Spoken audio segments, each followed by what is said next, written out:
Good afternoon, everyone. So welcome to everybody in the room. Welcome to people who have joined us online. I don't know if we have figures for the number of people who are online, but that would be interesting. So my name is Salim Bensmail. I'll introduce myself very briefly. I'm a senior investment director with a firm called Meridian. I've spent actually most of my life, 20 years working for the French government as a civil servant, working for Treasury and for the city of Paris. And I've been working for Meridian, which is now an investment firm focusing on greenfield infrastructure investing in essential public infrastructure and public services. And more importantly, and that's the reason I'm here today, is for the past year, I've had the pleasure of being one of the fellows of practice of the GoLab here at Oxford. So I'm very happy to chair the session with all of you. I was told there were a few housekeeping points to make. I think it's important that everybody who is joining us online through Zoom that everyone keep their speakers off, so there's no parasiting the discussion. Obviously, we encourage everyone to actively participate in the discussion through the chat room. Make sure you introduce yourselves and where you're speaking from, and please feel free to share any comments and questions as part of the discussion. And we'll certainly be taking questions from those of you who are online during the Q&A session towards the end of our session today. Our theme today is Beyond Impact Bonds, Unlocking Investment for Outcomes-Focused Social Programs. So as an investor, and I would say also a mainstream traditional investor, I think this is a topic that I find particularly interesting. So outcomes-based partnerships, such as impact bonds, are innovative approaches to delivering superior outcomes for social policy, but they've also been seen as a way to attract funding from a diverse set of investors for socio-environmental initiatives. So I guess in today's session, we'd like to explore a number of themes. And basically the first theme is, has it worked? Have impact bonds been able so far to unlock impact investment to support efforts to tackle entrenched social problems? A second question we wanted to discuss today is, beyond impact bonds, are there other outcome-focused mechanisms emerging to fund partnerships for better social outcomes, or are there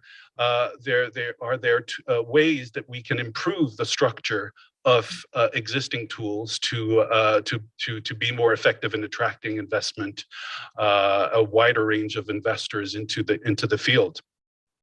And obviously, how can we use outcomes-focused funding to better align social and financial objectives while dealing with multiple and sometimes conflicting goals of stakeholders? So we'll do so by trying to understand the perspectives of different types of investors. And to do that today, to support the discussion, we have a very impressive lineup of speakers, literally from around the world, and coming from a wide range of backgrounds. So in the interest of time and for the interest of a more lively discussion, I'm not going to take time to introduce and present all of the speakers, and I'll let each speaker maybe say a few words about his or her background and when they present their perspective on our session's theme today. So may I kindly ask our speakers to be conscious of time. We have many speakers, a tight agenda, limited time, and please, so can speakers stay within their allocated 5 to 7 minutes for their initial presentations and comments. So we'd like to start with Megan Goulding, who joins us online. And as an exception to what I just said, I'll just say that Megan is head of strategy and external relations at the University of Southern California, price center for social innovation. And I think Megan can certainly bring an interesting perspective to the topic we're discussing today, because I think you've done quite a bit of work on which I would describe as unpicking the decision-making processes within some major investors in the field of impact bonds, which are U.S. philanthropical foundations. So Megan, over to you. Thank you so much. I appreciate that introduction. And I'm excited to share research that I have recently conducted as part of my doctoral dissertation that looks at how philanthropic foundations in the US choose to invest in some forms of impact investing, such as social impact bonds, over others. Next slide, please.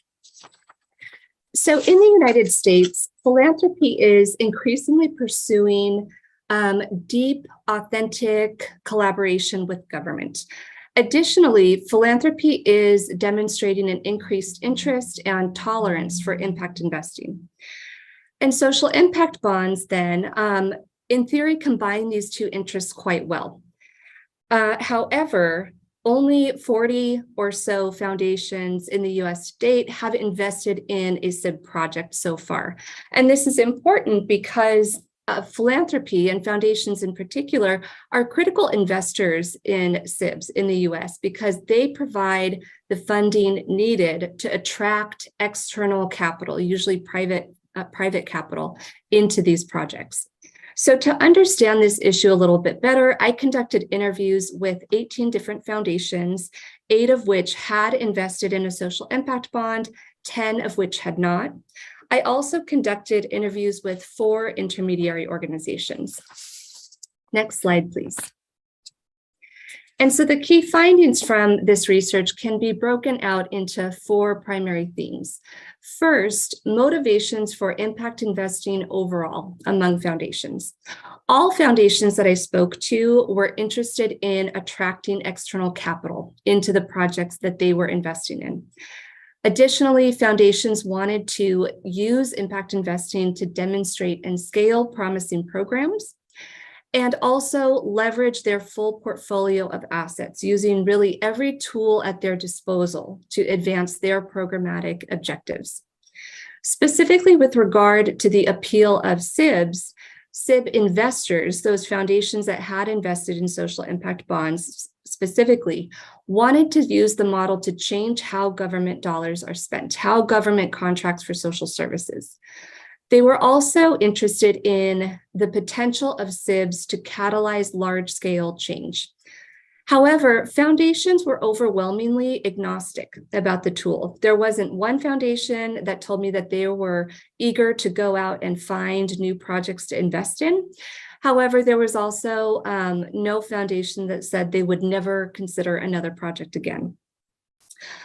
Foundations did express a number of challenges and concerns with the model, though. Many noted that they are overly complex, SIBs are too bespoke to individual communities, disconnected from lived experience, all of which is, of course, also discussed in the literature on the topic. Interviews also discussed or shared concerns about the ecosystem of SIBs in the US, citing what they see as potentially sort of a thin pipeline of projects, of new projects coming to market. And they also shared concern about the model itself, specifically about the role of philanthropy de-risking investments for private firms such as banks. Some wondered if that is an appropriate use of philanthropic capital. Lastly, some also discussed organizational capacity issues such as staff size or limited staff expertise, noting that that may be a factor to consider in how they choose to invest in certain projects. Next slide, please.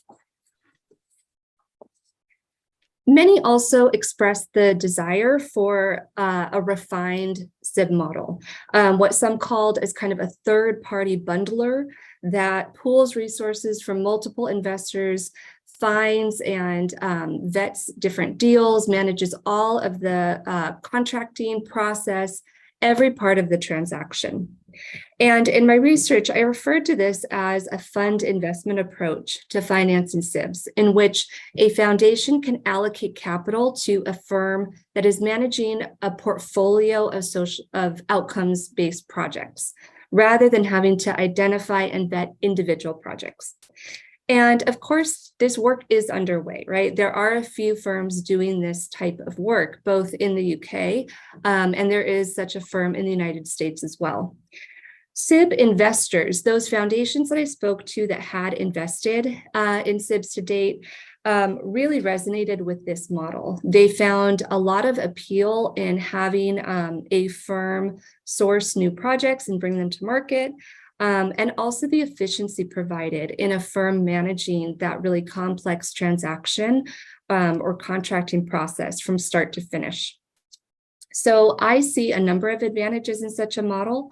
I believe it could address organizational capacity constraints.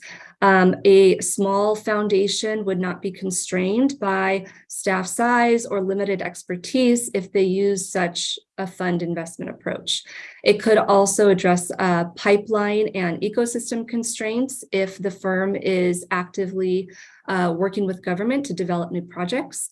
It could also streamline the cost and sort of turnaround time that it takes to develop new projects. And lastly, it could right-size this sort of issue of investor risk, return, and influence, and in particular, with regard to that sort of special buffering capital that philanthropy often provides in these transactions. Next slide, please. So in conclusion, my research found that all foundations want to crowd in external capital through impact investing. And specifically, SIB investors want to change how government spends money on social services, how government contracts. Many foundations expressed concern about SIBs, including the model itself, but many were overwhelmingly agnostic. Based on these findings, I believe there is actually quite a small market for philanthropic foundations in the US to directly invest in individual SIB projects. It should be really under very specific conditions, which I'm happy to speak to later on in the discussion. Otherwise, direct investment should only be pursued under those specific conditions. Otherwise, investment in SIBs may be best approached through this fund investment approach for foundations. Thank you very much. Yeah, thank you. Thank you very much, Megan. Very interesting presentation. I think we'll be coming back to the discussion around direct investment versus investing through potentially through a fund that would aggregate individual institutional investors.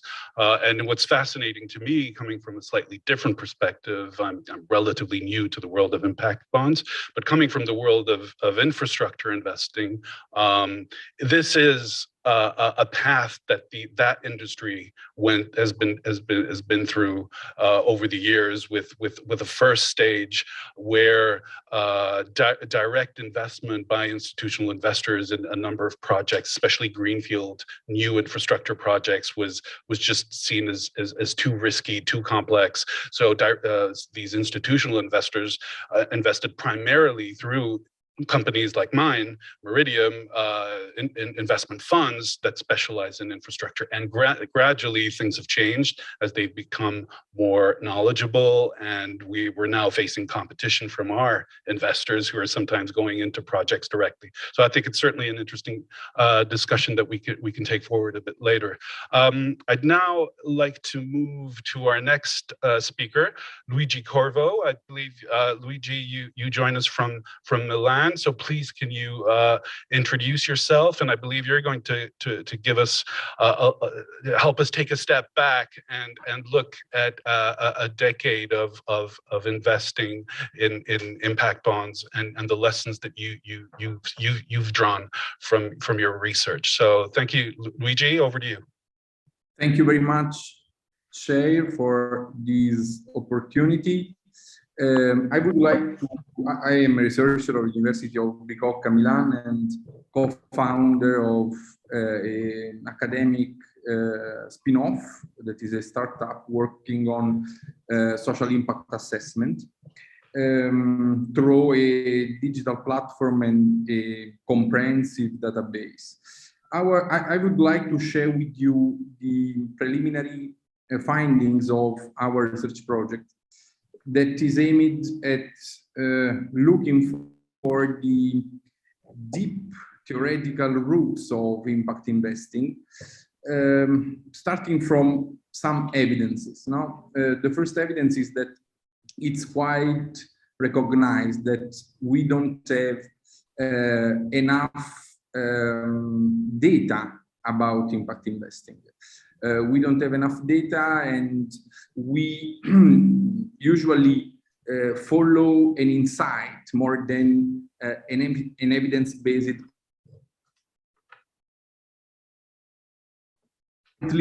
We have some problems in saying that social impact bonds are empirically better than other ways of investing. No? So this is a continuous remembered lack, no? The lack of data, the lack of evidences, and so on.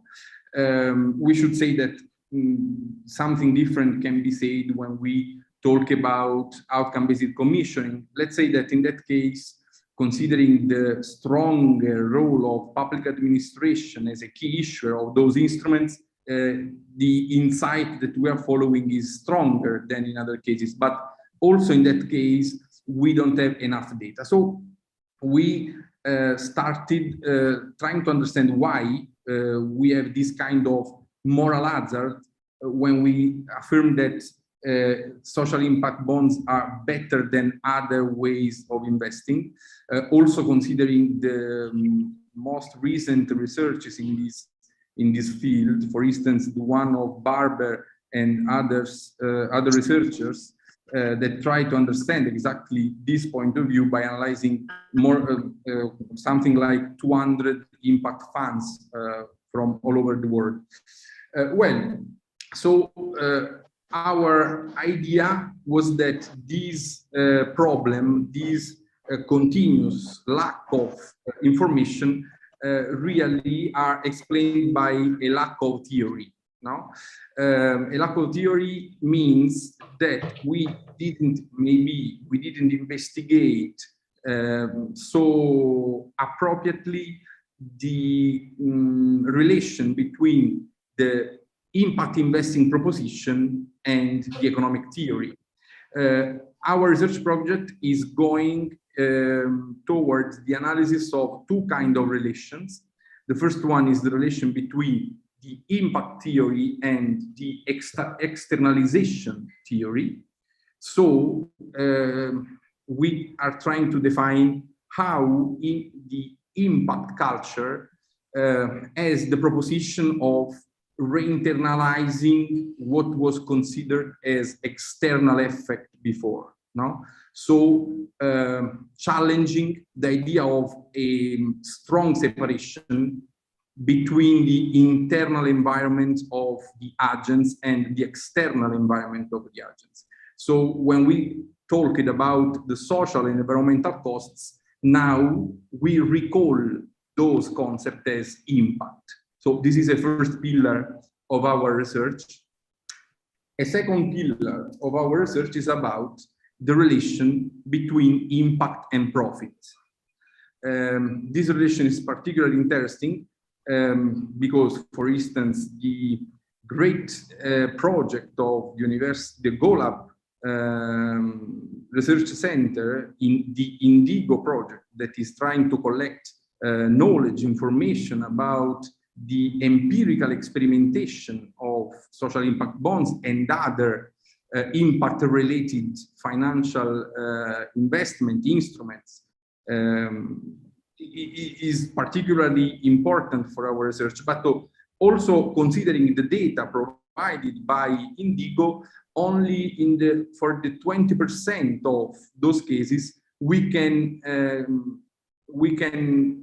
understand a clear correlation between impact performances and financial flows. So impact and finance is a correlation very difficult to investigate. So from a theoretical point of view, we observed two kind of, let's say, approaches, no? The so-called trade-off approach. So for obtaining more results in terms of impact, we have to sacrifice some part of our economic or financial ambitions, or the win-win approach, so that we can continuously grow in terms of impact and in terms of profits. Under this point of view, this is particularly interesting if we don't consider by a static point of view these two phases of the coin, but under a dynamic point of view. So putting the time variable under this kind of analysis, we discovered that in these 10 years, some markets that were trade-off, and so some markets in which to obtain impact, we had to sacrifice some profits, then become win-win. The circular economy field is one of the most recognized, but also in other cases, we could notice this kind of movement, not from trade-off to win-win market, win-win in which impact and profit can grow together. So Luigi, I'm yes, sorry, I've been instructed to be ruthless about timing. Okay. And so would you like to add just a few concluding remarks now? Before we move to the next speaker, I'm sure we'll be coming back to the important points you raised, especially around the availability of data in our discussion. Of course, yes. I was concluding saying that this kind of analysis is letting us discover how research and a new research agenda could help us in discovering what determinants can shift from a trade-off approach to a win-win approach. And from this kind of confrontation, we hope to learn something more about that. Thank you. Okay, thank you very much. Thank you very much, Luigi. So now we'll move from the world of academia to practitioners in the room. And we have Ruben Kukuk.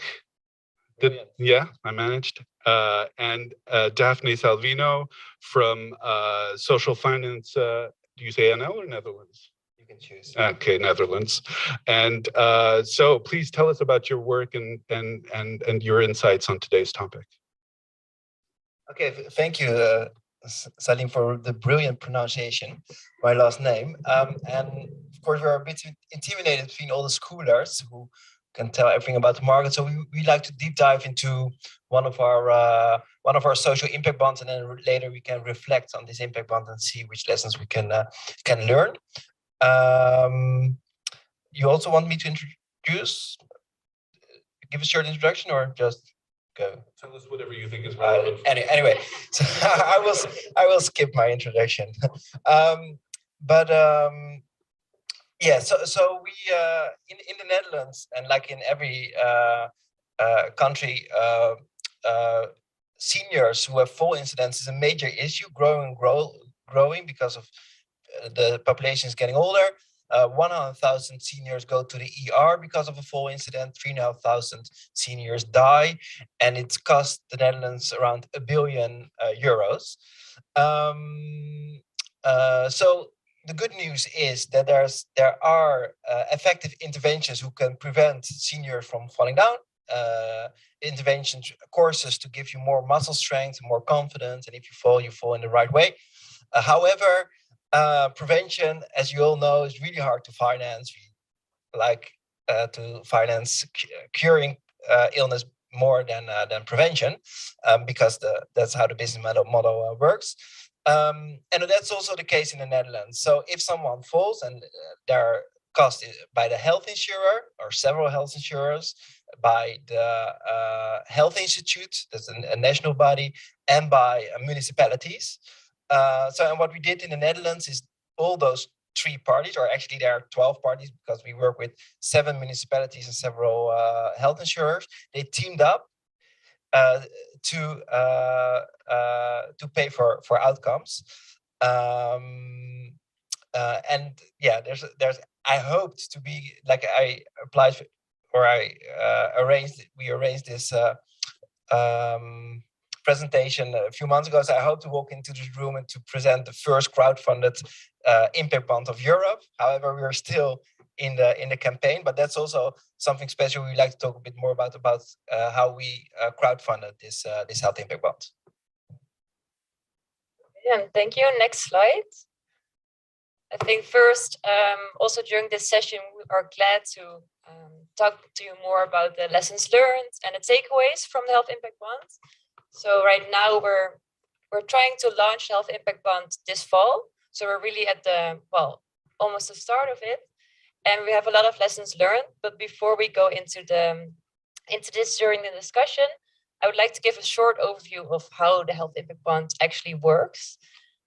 So as Ruben already said, it's the seniors who we're trying to help, especially the reduction in fall incidents. So also that we have less healthcare costs, but mostly so that the seniors can live happier, more vital, longer independently.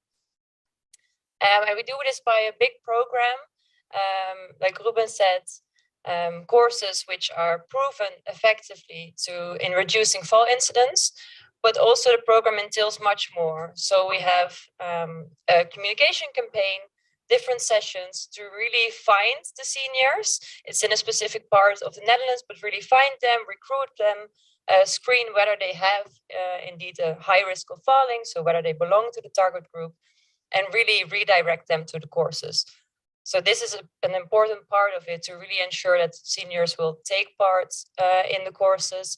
And it also has a lot of, apart from the reduction in fall incidents, it really has some social value too, like the social context of the seniors. They're having these fatality sessions and go into groups. So these courses, they really effectively reduce fall incidents. And we're measuring this for 2 years, for the period of 2 years after the courses have been done, and really see how many fall incidents are reduced. And this is the payment trigger. But also apart from this, I think we will talk later more about data gathering. We are also gathering much more data on the different steps that the seniors do, also on their social contacts and on their quality of life, for example, to have more of a broader data gathering. But based on these reduction in fall incidents, these 3 groups, so municipalities, National Health Institute, and health insurers, they all really combine forces and pay out based on the reduction in fall incidents, and pay out to the investors. And I think, as Ruben already told, right now we're working on the crowdfunding, so which is really excited, the first crowdfunding of an impact bond in Europe. And also an international bank is involved. So the next slide, I think it shows that we have a lot of different parties there. Also the 7 municipalities, different investors. There's a lot of parties with different interests, different systems. So we gladly share more on our takeaways, really on the cooperation as well. And how we work together in that. Well, thank you very much, especially about the timing. And also, you've promised a lot for the panel discussion, so we're really looking forward to the panel discussion. No, thank you very much. I'm really curious to know how you came about the crowdfunding this project and how this is working, and hopefully we can discuss that point. Our next speaker is Georgie Todua. Georgie is International Project Administrator at the United Nations Industrial Development Organization, UNIDO. Georgie, are you online with us?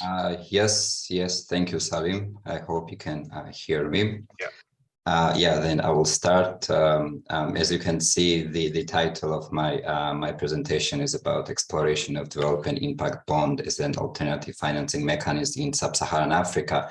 And it's actually the findings I'm going to present are part of my professional thesis. Next slide, please. So yes, just before jumping into the findings and recommendations, the reason why I started to think about development impact bonds is, the achievement of SDGs in developing countries requires significant investments, and we face an annual funding gap of 2.5 trillion of US dollars. And as a response to the existing funding gap, various funding tools have been designed, and development impact bond has emerged as one of the result-based financing models. However, globally, the research is focused on the effectiveness on the model, especially evaluations conducted by FCDO, and there is a limited understanding of the strengths of the DAB model in attracting impact and commercial investors. So this was the focus of my professional thesis. Next slide, please. Here I wanted to start with the main findings when it comes to commercial vis-a-vis impact investors. While development impact bonds do not limit investment only to social and impact investors, these investors dominate the sector, and many foundations and philanthropists are ready to invest in development, and it is much easier to negotiate a lower interest rate with social and impact and philanthropic investors compared to commercial investors. Therefore, development impact bonds might not be an instrument for attracting unique investors, which would not have invested otherwise, or at least the DEEPs did not attract those investors so far.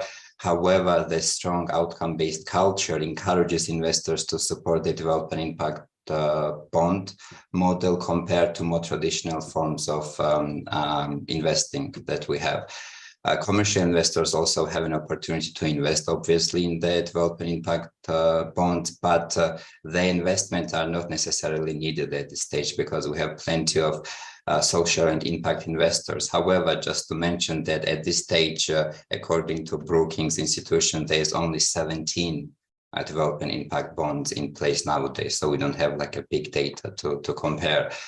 However, we have one example of humanitarian impact bond where commercial investors are present, and this is done by ICRC, and they raise capital, yes, from commercial investors, if I'm not mistaken, from the Germany, so that case might be interesting. But here we're talking about development impact bonds. Next slide, please. When it comes to scalability and the future of development impact bonds and results-based financing, what I found is that that development impact bonds can be an effective change management tools with a greater emphasis on outcomes. The DEEPs models encourage the stronger outcome-based culture, as mentioned above, and provided an opportunity to increase monitoring and evaluation activities, thereby improving the capacity to adapt and improve service delivery and manage projects towards outcomes that matter the most. So I can say that development impact bonds have the ability of adaptive programming and allow piloting different approaches, which is relevant for addressing more complex development projects, especially in least developed countries, where we can see that the standard technical cooperation projects actually don't deliver well eventually. However, obviously, for building roads and infrastructure, we don't really need development impact bonds. For those things, we have other instruments. When it comes to scalability, and developing impact bonds, I can also say that DEEPs are suitable for more innovative and flexible organizations, and they're less suitable for intergovernmental organizations such as UN. And this can have both positive and negative impact. In case of negative, that UN entities and similar intergovernmental organizations actually drive the development cooperation. So without their engagement, it's hard to see how DEEPs can play a major role in the development. However, we have cases from UNICEF and UNDP where they're piloting some interventions. When it comes to the challenges, I can say that the finding an outcome payer is far more challenging for developing impact bonds than locating investors. And this is partially driven by the novelty of the DEEP model, as well as legal limitations of the outcome payers, because here we're talking about public funds. In the future, it is highly unlikely for the DAB model to become the major part of the regular programming cycle. However, the broader application of results-based financing is obviously expected in the future. And actually, even European Union is interested in result-based financing or outcome-based contracting models to see the results of their investments. Next slide, please. And here I would like to touch upon the data transparency and accountability, because, you know, the corruption is one of the reasons that deters the private investors from the least developed countries. And the DIB model brings an opportunity in improving accountability and reducing corruption by actually keeping the government away, which usually tries to interfere into those actions. But then there is a question of how we can have development without involvement of the government, and because there's the one that usually continue and scale up the interventions. And however, the problem that we have with transparency of DEEPs is actually the very secretive nature of some investors in some cases, and limited publicly available information on their profiles of investors that might be actually detrimental for the scalability in the future. And it's actually a problem for UN, because all those organizations need to go through the due diligence processes. Next slide, please. So as the recommendations, obviously, we need to increase transparency and accountability, that's for sure, because we are dealing here with the public funds, and the donors are multilateral and bilateral donors. The IBs should follow actually the original definition and structure, because otherwise the line between other forms of result-based financing and DEEPs are really blurred. So let's use DEEPs when we have to use them. I think the separate quantitative study is needed to understand the strengths of the DIB model in attracting those unique, potentially commercial investors who can help to fill the gap of 2.5 trillion. And the one problem with DEEPs that there is a relatively high transaction cost associated with implementation of the DIB model, and which is problematic for both investors and outcome payers. And in that sense, it is advisable to establish an outcome fund where the donors can pool their funds, but also investors' funds, I think, where especially small investors can inject their money. And we have actually example of these outcome funds already being developed. So to sum it up, the development impact funds have a potential in attracting the commercial investors. However, we cannot solely rely on this model, and should understand that there is no like universal solution or universal model that can solve all our problems. And we should also consider other opportunities that we have, especially other forms of development, other forms of result-based financing. Thank you very much. Thank you very much, Georgi. Certainly some very clear-cut analyses and recommendations, especially clear judgment on the potential role for commercial investors, and that's something will be interesting to put to the broader discussion of other panelists and participants today. We now turn to Sikai Chen and Nadia Samdin, who are based in, I believe, Singapore, at least Asia Pacific. They're going to bring a different regional perspective, and I think when preparing the session, I think that one point was especially interesting in the work that they do at Trisector is they're doing structured finance. If I look at it from the lens of a financier, they are looking at how to provide different risk return profiles to different types of investors in these projects. So providing traditional investors with a level of de-risking and providing philanthropies with some form of leverage to increase the impact dimension of the project. So it'll be very interesting to hear about your work.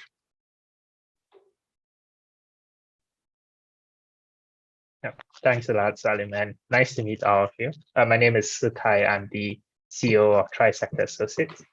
And I thought what would be useful today is to go through what we're seeing across Asia. So Trisector Associates was first set up a couple of years ago to take the models that we've seen coming out of the UK and the US and adapting that for the Asia context. So we are actually partly funded by the Singapore government and also a venture philanthropist based in Singapore. So can we move to 2 slides down?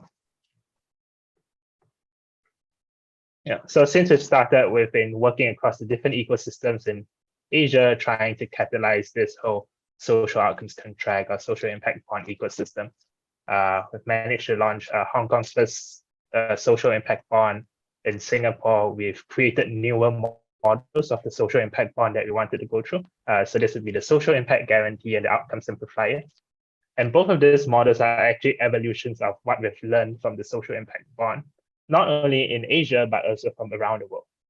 So let me first start by first going through the social impact guarantee model. And maybe it's best to start off with just trying to understand what are the problems that we see with the social impact bond. Next slide, please. Yeah. So these are some of the findings that we've found when you're speaking to people in the ecosystem. Not sure if any of that resonate with you, but a couple on the outcomes funder side. So I think two things kind of stand out for them. The first being typically governments act as outcomes funder, and for them they do have access to really cheap cost of capital, partly because as a government agency or a government organization, the rates that they get are lower. That's the first thing. So then there's a question of why should I borrow from a private investor if today I can borrow cheaply from the capital markets? The second thing that outcomes funders face, traditionally governments have some sort of procurement system that's been set up to be operating in a very efficient manner. And it's really hard for them to pay for outcomes in the future, as we've seen in many jurisdictions, which then makes it very operationally difficult to implement something like a social impact. So that's on the outcomes funder side. And on the private investor side, I think what we've seen across the world is most social impact bonds have more or less been funded via philanthropy rather than trying to catalyze private sector investments. And I think one of the reasons why is because the returns out there in the capital markets are a lot more attractive than what someone might get in an impact bond. So with that in mind, we decided to find new ways to tweak the impact bond model to try to solve down this issue. So the model we've kind of come up with is the social impact guarantee. So this model has 3 steps to it. We can move on to 2 slides. Yeah, so basically it's a reverse social impact bond, where instead of the outcomes funders paying in the future, they just pay for something upfront. And this money flows to the service provider implements a service. At the end of the day, there'll be an independent evaluator that comes in to assess whether impact has been created. And in a situation where impact has not been created, the guarantor then repays the outcomes funders for the failure. In an event where all the outcomes have been achieved, nothing happens. At the end of the day, it's the same thing. The outcomes funders pay for the service if it works, and they get their money back if the service does not work. So this kind of allows them to, if it's government, better stewardship of taxpayer dollars. So I guess why do this? Can we move on? So the reason why we do this is to solve a couple of problems. On the government side, they are used to paying upfront rather than paying the future. And today, governments already pay upfront through their own procurement system. And actually, there are ways that allow them to get back their money in the future. So traditional government contracts have clawback features. When government invests in property or large-scale projects, they also purchase insurance. So these things, this kind of features are very familiar to government. So we thought it would be a great way for to actually bring on board government, which has been traditionally quite difficult to do so when it comes to wanting them to pay for outcomes. And the last thing, next slide, please. And the last thing here about why it might attract investors.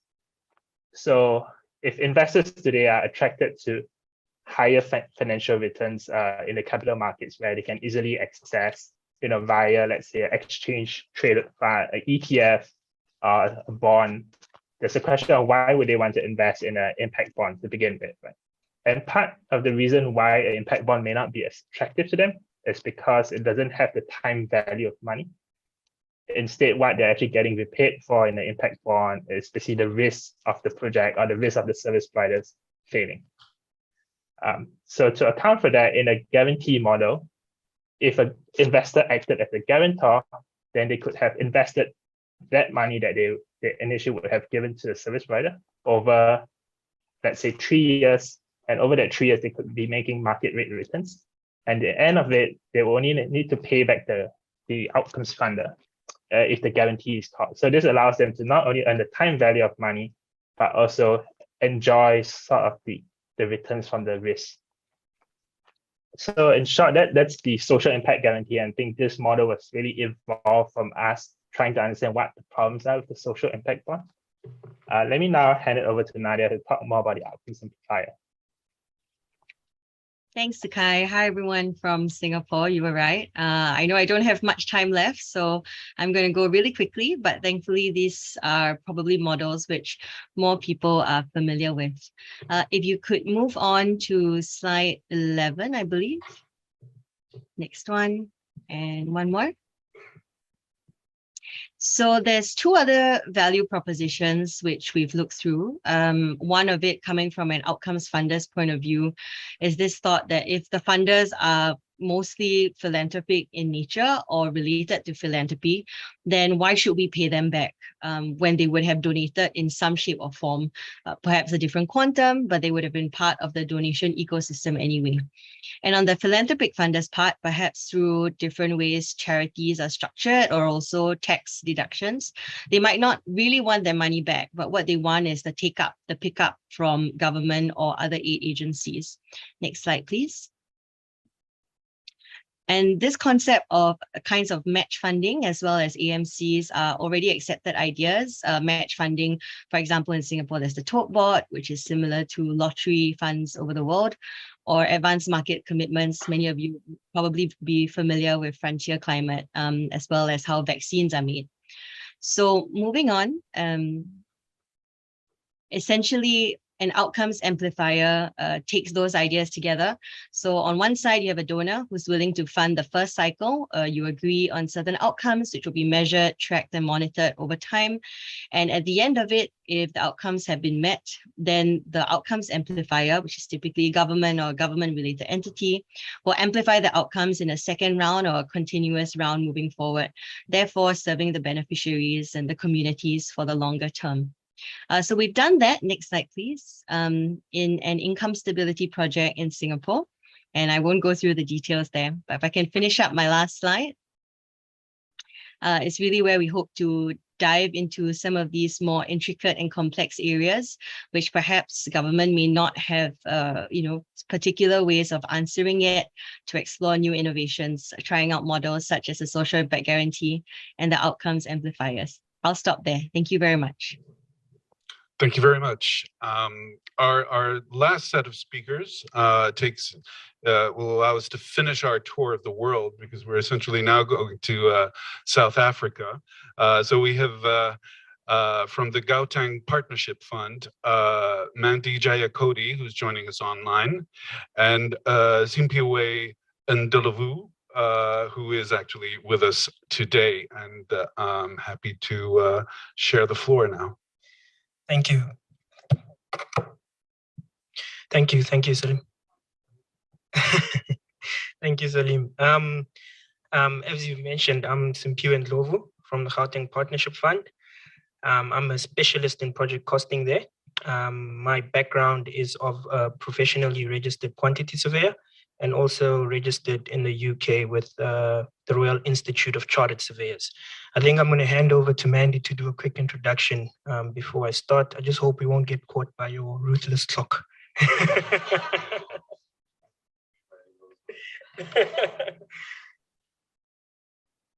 Good evening. Thanks a lot. Good evening from Johannesburg, South Africa. I'm Mandy Jayakodi, and I'm pleased to be invited to present with Simpiwe today. I am working with the Gauteng Partnership Fund as a case study on doctoral research in the field of impact investing in affordable housing. I'm also the project lead for the University of Cape Town's Bertha Center for Social Innovation and Entrepreneurship on the knowledge management side, and that will be presented tomorrow at a deep dive session with Dr. Jason van Staden. And I'm also looking forward to a robust discussion going forward. Over to you, Simpiwe. Thank you, Mandy. So we're going to give you GPF's 20 years of insight into funding of affordable housing in South Africa. Who is GPF? GPF is a Schedule 3C company which was founded in 2002. We are a state-owned entity owned by the Gauteng Department of Human Settlements. We are primarily responsible for integrated sustainable human settlement developments in the Gauteng province.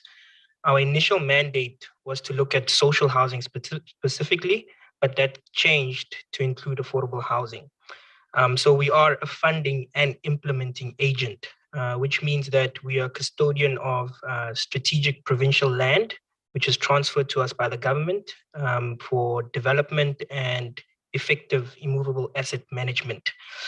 To the core of our mandate is to attract public and private sector funding or capital. We have 7 programs which specifically look at social housing, affordable housing, student accommodation, and we play an implementing agent role on the upgrading of informal settlements within Gauteng, mega projects, which are mega city developments, rapid land release, and turnkey projects. Next slide, please. I think 2 slides. Thank you. What is our unique value proposition? We are mandated to address the housing deficit. Secondly, we offer innovative funding products designed to share project risks with the private sector. We play the role of an intermediary. That means we're well positioned for strategic partnerships and interventions. We're very intentional about the introduction of new developers in the space, being historically disadvantaged individuals, and we promote efficient green technology applications in our buildings. Next slide, please. This is an interactive slide, so if you can move with me. Basically, our delivery mechanism is centralized around 4 stakeholders. The first being the GPF, senior investors, developers, and housing tenants. How it basically works is that the GPF will get a submission from the developer. From there, we'll review the proposals in line with the senior investor, which is where we leverage our funds, and then we will provide funding to the developer once that vetting process has been done. In turn, the developer will then develop housing for the beneficiaries, who are the housing tenants, and they will make rental repayments to the developer. That way, he can fulfill his debt obligations to the funders. Basically, we do a thorough feasibility testing. We provide customized finance, due diligence, and obviously we recommend this to our senior partners who we're leveraging funds from. at preferential terms and funding concessions because we're a concessionary funder.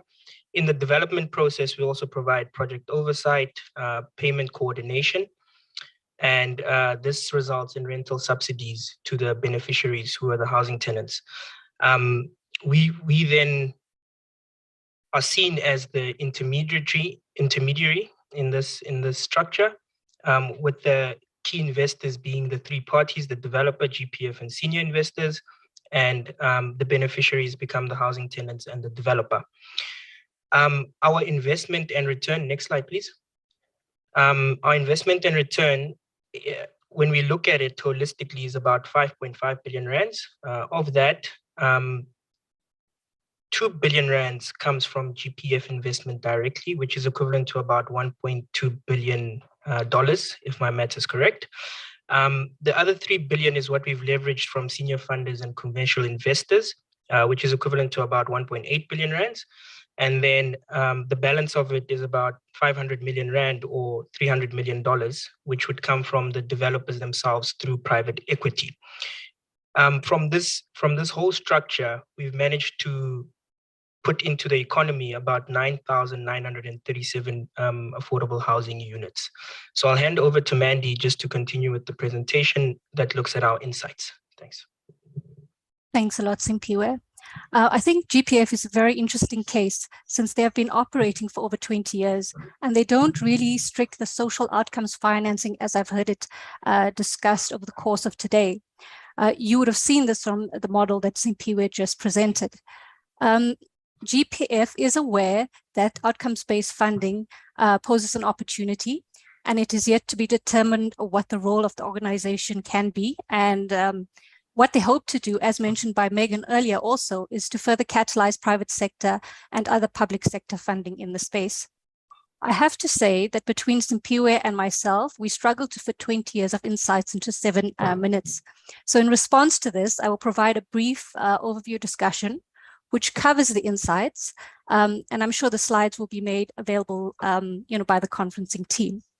So as stated, the GPF was started in 2012 with the intention of promoting transformation in the social housing sector over 10 years lifespan. Transformation being providing a platform for new market entries, in particular historically disadvantaged individuals. GPF is a 3C public entity and is listed as a and this is listed by the Public Finance Management Act.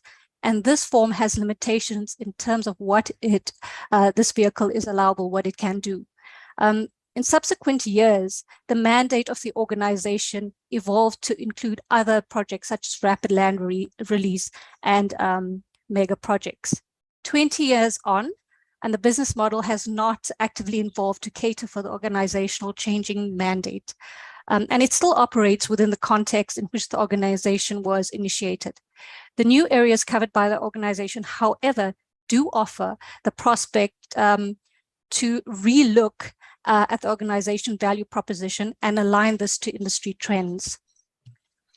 So one of the key lessons we learned is the positioning of products and competition between products.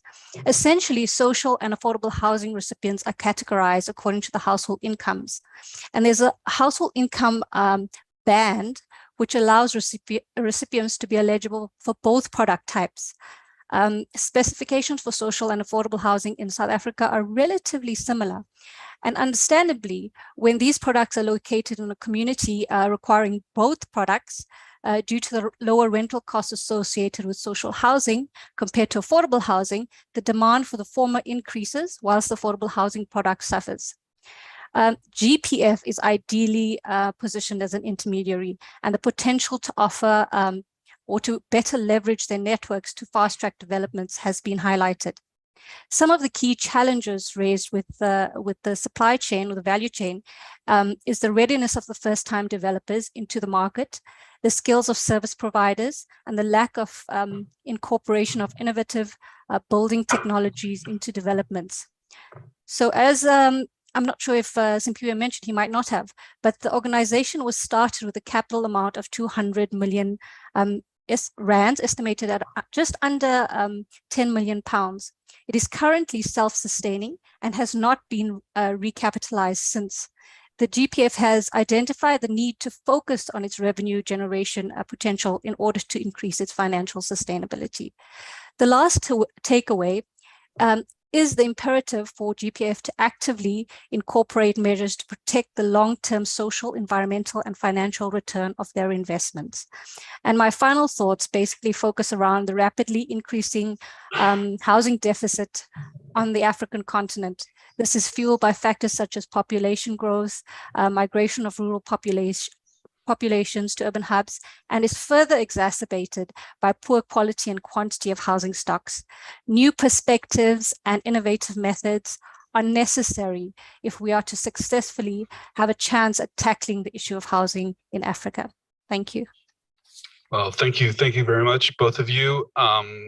We are obviously running slightly late, behind schedule, but that was expected. I suggest we move, in the interest of time, we move straight into our panel discussion.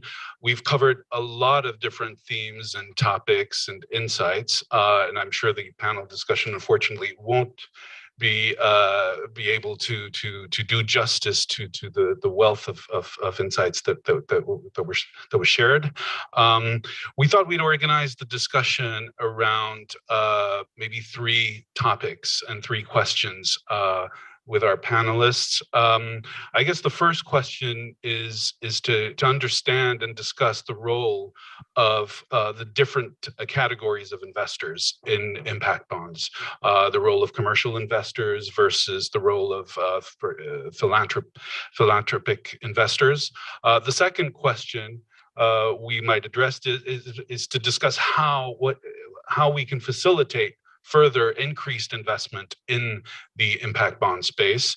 And as a third theme, which has been raised repeatedly by a number of our speakers today, the theme around data collection and transparency is probably one it's worth spending a little bit of time if we can. So I'd like to start maybe asking questions to our panelists, and I think maybe a slightly blunt question, but in response to one of the points that was made earlier by one of the speakers is, do impact bonds absolutely need commercial investors? Are they necessary for the impact bond market to become mature? And or to rephrase this in a slightly less blunt way, will the impact bond market only be on a path to scale once the mainstream commercial investment is actually involved? And I will pick on Ruben to have a first shot at answering that question. Yeah, my answer would be no. The first 5 impact bonds I designed as part of ABN AMRO, a commercial bank. But if you look now to the market and also the market size, I think it's small enough to be served by charity endowment funds, philanthropy, or impact first funds. So 2 answers. First, right now it's a no. And for in the future, if it grows, it's a maybe. But I don't think we should discuss how can we adapt the impact bond market to the desire of commercial investors. I think we should discuss how we can adapt commercial investors to the desires of the participants in the social impact bonds, which lives we want to improve. It's like maybe someone went to a wedding in a different culture, in a different country. I did. I went to Guatemala, and then there was only dinner at midnight, so I was starving. And I went to a wedding in Israel, and then I was the only one with a suit except the groom, and everyone wears shorts. And if you go in my country to a wedding and you're invited at 7:30, make sure you had dinner, because you're not invited for dinner. There's no food, and it's true. No. Yeah, it's true. There's no food. We only serve food to a very small group of people because we are a bit greedy. However, what has that? So if you are a commercial investor, you're a foreigner. You're new at the table. It's you have to adapt. And I also made that mistake not to adapt. So the question about, can we be transparent? Can we share data? I think that's really something an outcome pair has to decide before asking investors to the table. Is that also almost in every deal I'm involved with, we work with the templates of investors, and the investors have their special lawyers and they come with a cooperation agreement in their template. I think that should not be the case. Like an outcome payer should come up with a template, and the investor can shoot on that. Also with securities, like how are securities needed? Mostly not in the impact bond. And how do we handle the internal mechanism within, for example, a bank to make sure it can go through all the risk procedures? I think we don't have to put investors central. We have to look at the target group. How can we solve a very difficult social issue? And if investors are needed, like I think they should adapt to the needs of the target group and the outcome pair. Okay, well, that's pretty clear. Try to pretty provoke clear. a discussion. Absolutely. So I'd be interested to know if some of our other panelists today share that view. I think there's a pretty clear cut, and it seems to be shared conclusion that the size of the market currently does not require large-scale commercial investment. I think probably the more challenging and interesting question is whether or not, when the market moves to a larger scale, and if the world of social of impact bonds want to grow at a larger scale, will it be necessary and advisable to seek commercial investment? So, our other panelists, does anyone have a view on this? I was thinking that maybe Sikai or Nadia from Trisector might have a view on this. Sure, I can go. I do think that it kind of starts with why exactly are we doing the impact bond outcomes contracts to begin with. And if the goal was actually to change the way decisions are made within the government about how they procure services or pay for outcomes, then the next question is, well, what would it take to actually change the government, right? Like what kind of scale is required? And if, let's say for them, it's about knowing that there's a really poor private sector investments that could be dispersed, and on top of that, actually have the right capacity, right? Because I think there's a problem today that, sure, we do want private sector, or people might say we want to catalyze private sector investments, but do they really have the right skill sets and expertise to actually work with nonprofits to get them to be better? Right? There's an open question. So for me, it kind of starts with what does it take to shift the government, and if it's about scale, then potentially we do need to bring on private sector investments. I do think my fellow panelist is quite right to say that the market today is extremely small in the impact bond. But some of the work that we're doing in the social impact guarantee space actually is modeled after the cat bond model, which is actually a very big investment asset class around the world. So it's worth thinking, actually, maybe there's a scale that we can play at. And if so, perhaps more governments might be interested. Yeah. Okay, you use the word asset class, and that's very familiar to my ears and to the world that I work in. I'm not sure everybody would be happy with the concept that impact bonds one day become an asset class, and I think, but that maybe is a topic for another panel. I don't know if anybody else wants to react to that. Sorry, I have a comment, Salim.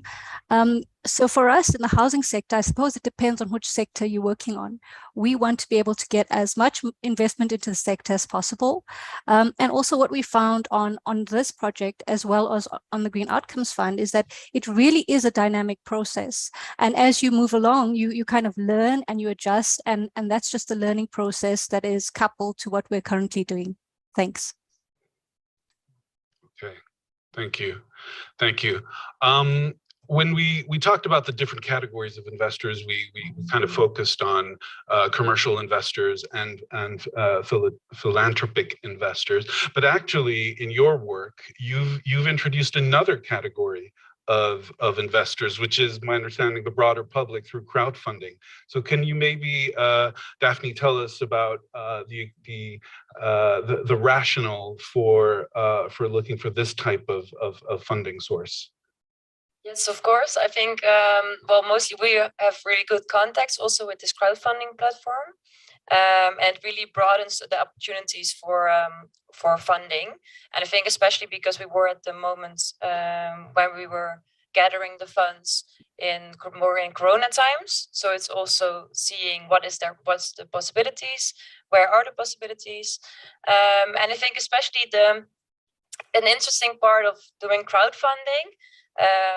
It also has a line with the transparency and accountability, which we will discuss later on maybe still. But that's a really interesting line there, because of when you do crowdfunding, you have a lot of the crowd, a lot of Dutch people who are going to view contracts, view the program. So you really have that transparency at hand just automatically. And yeah, it's a requirement for that, but it also really helps in getting everything more transparent, getting the data more out there. So I think that's a really good line to take. And I think also, well, interesting for us now is to see it's different for the crowds. They normally have more more basic kind of investments they do, and the health impact bond, or an impact bond in general, but especially our health impact bond, is really complex. So then you see it's difficult for the crowd to take that step and invest in such a thing. So I think that for us is also a lesson learned to see, that there's still some room to raise awareness about health or about impact bonds in general, how they work, how they can contribute, because there's, it's a whole different instrument and a much more complex one. Because that could be a potential challenge, I think, is the challenge around complexity. You could be challenged on the grounds that you're bringing in retail market investors to products which are intrinsically complex. And when banks did that for retail investors on more traditional financial products, they got into trouble. So what you're saying is, in this case, the complexity is acceptable because the ultimate objective of the impact bond is of public interest.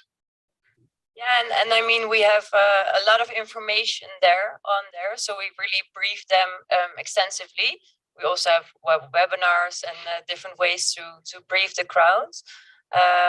But yeah, you notice, of course, still if it's a bit unknown for people, it's more difficult to step in. Okay, just a question. I'm sorry, this is a personal question. Is it the people that that are being targeted for the crowdfunding, are they really the general public, retail investors, or is it more on the wealth management side, people who can afford to lose a little bit of money if it doesn't go well? It's at least, also an important part is that they can chip in with only like 250 euros. Okay. So it doesn't have to be a lot. Sure. And then also they have some requirements or like a test to see whether you actually can make an informed decision and whether you actually know something about investments. So they do have these checks for that. Yeah. Okay, thanks. I suggest we move maybe to the second question that we wanted to discuss as part of this discussion, which was what can be done to increase investment in the impact bond space. And here I was thinking about the point made repeatedly actually by Megan in her presentation about the conditions for direct investment by some of the philanthropic institutions. Megan, is that something you can elaborate on maybe? Sure, thank you. Happy to. So in my presentation, I noted that direct investment from philanthropic foundations in the US really only makes sense under a certain set of conditions. And so what that would include is the foundation has to be comfortable with some level of risk and innovation modalities. They need to have an active track record and portfolio of impact investing. A social impact bond should not be the first impact investment that they make because it is so complicated. The project should align very narrowly with the foundation's programmatic focus. And so, these foundations have a very well-defined set of programmatic priorities that they focus on. And it wouldn't be just, the criminal justice system. It would be the front end of the criminal justice system or the back end or something like that. And so in order to directly invest in a SIB, the focus of that project has to align pretty narrowly with the work that the foundation is doing. And that's not always an easy match. There also should be strong internal expertise and capacity among staff to take on a project of that size. And then also this idea, the question, if somebody on the foundation wants to be involved in the sort of oversight and execution of the project, that's another consideration. But there is research that has been published that shows that's generally not the case. Most foundations, most investors don't want to be on the executive committee or the oversight committee. But if one would, then that may be a reason to more directly invest. So those are some of the conditions that I identified in the research. Okay, thank you. Thank you very much. You also made the point about, does anybody want to react to what Megan just said? Maybe one reaction, because we talk with a lot of foundations. It's also important whether they invest from their endowment side or from their programmatic side. But if they invest from their endowment side, it would be good when they would be a bit more flexible than what they do on their programmatic side, with respect to the focus. So, for example, if you work with juveniles and you want to only work with employment of people who were in prison, then maybe it's also good on the endowment side to be a bit more flexible and also support housing for this target group, because if you don't put them in impact investing, you will probably do something on the stock market, which also don't help these guys, So what we see is it's really hard for an intermediary to find a philanthropy who has a programmatic fit, mostly also a regional fit, and a fit that they could use this financial instrument. So there we try to ask philanthropies to be a bit more flexible. Okay, thank you, Ruben. Another point that was made actually by Megan was the recommendation that we look at the possibility of setting up a third-party fund manager who would carry out these investments on behalf of the philanthropies or the end investors themselves, given the complexity of many of these projects, also the relatively small size, so quite significant transaction costs in getting these projects across the line. So I'd be interested to know if other panelists think that this is something that should be encouraged. Just as a matter of context, interestingly, in over the last few years, a couple of reports, official reports in France have been published around how to support the development of impact bonds, and this idea of having a fund approach has been hinted. Of course, as is often the case in France, the idea was to do this centrally, and that the government would basically take the initiative for this. But I recognize that there are also other more decentralized and free market approaches to this. So, is this something that you have seen in your parts of the world, and is this something that you believe should be pursued? Who wants to have a go here? Thanks, Salim. Speaking from a South African context, GPF currently we can't borrow. Sorry, Siri. We can't borrow. We have funding limitations. So we use special purpose vehicles to leverage other funding that we put back into the economy. And that's our approach looking at impact funding. or attracting more outcomes-based funders. The only challenge is that we recently went on an investor roadshow. And from the 5 of the 6 investors that we met with, all of them say they're impact funders. But when you ask, okay, what do you expect in return? They first mention the financial return, which is high, and they want the outcome.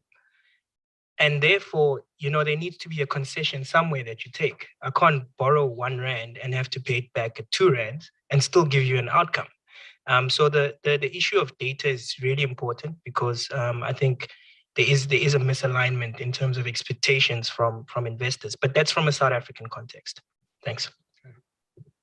Thank you. So before we move to the topic of data and the availability of data, which I understand that quite a few speakers are find extremely important. On the question of a third-party fund manager approach, are there any other comments from our panelists or even the room?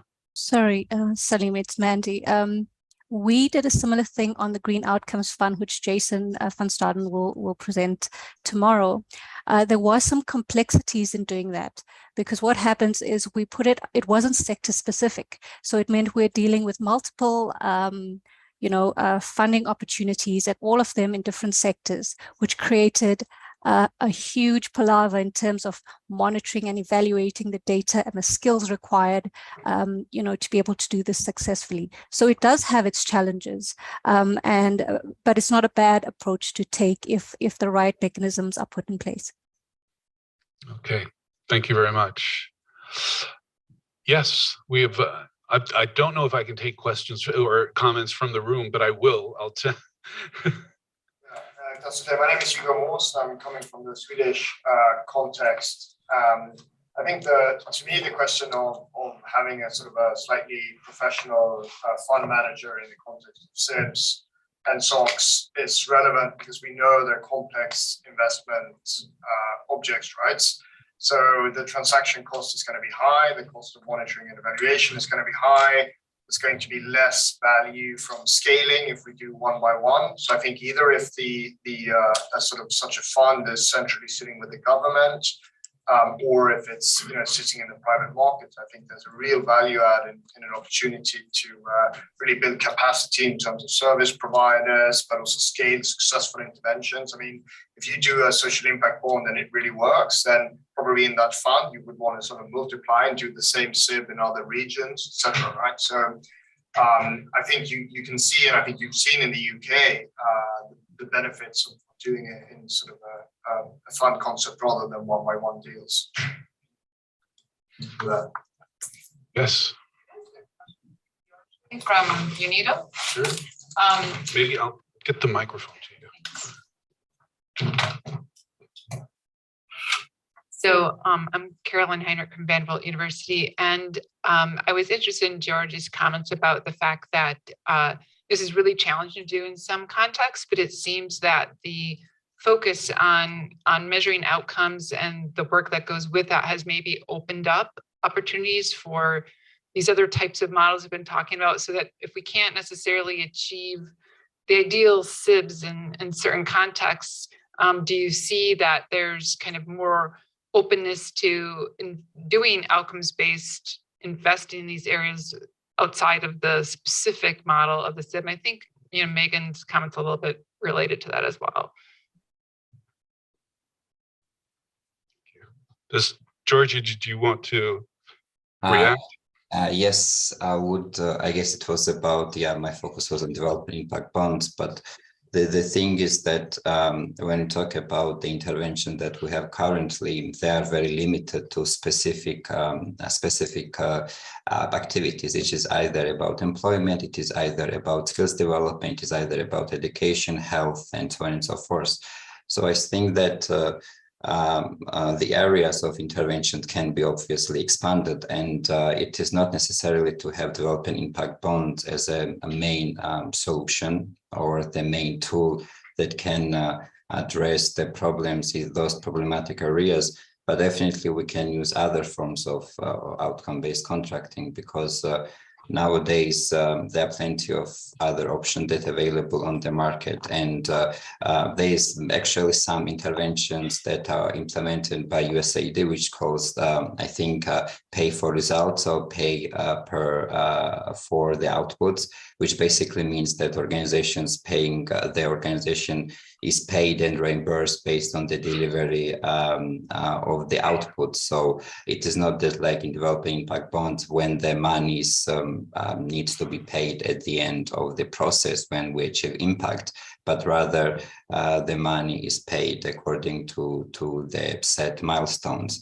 So in that sense, yes, I think there's an opportunity for other models as well, and we need to use those models, especially when it comes to the least developed countries. And we need to really respect the context of the country and tailor the content to the needs of the country, because nowadays sometimes we just copy paste interventions and we feel like, oh, developing impact bond, it's very new, it's very nice, it's fresh, let's work on this. But it's not actually the case, because we had many cases in the past when we thought we found an ideal solution to address all development problems that we are facing, and it led to many problems. Like, I don't know, privatization in post-Soviet countries, it led to the collapse of so many countries, because we thought that the sense of private ownership would miraculously change the economies, but it's not. So the same here, DIBs are good, SIBs are good, all the other solutions are good, but let's think about the context of the country and how we can deliver the results. I guess, I hope I'm answering the question. Thank you. Okay, we have very little time left. I do think we may have just one round of discussion around data. Just this question, because it does keep coming up.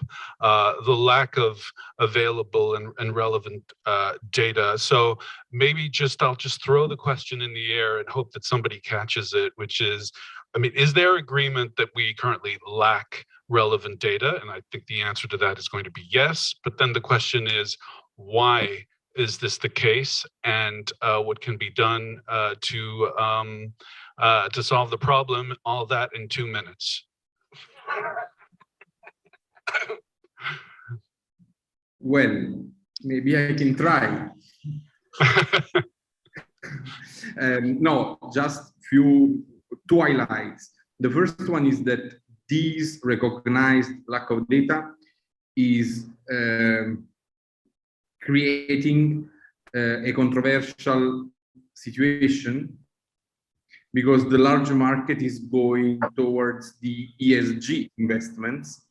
And I think we know that it's not exactly the same, impact investments and ESG investments. And so I can't go within this issue.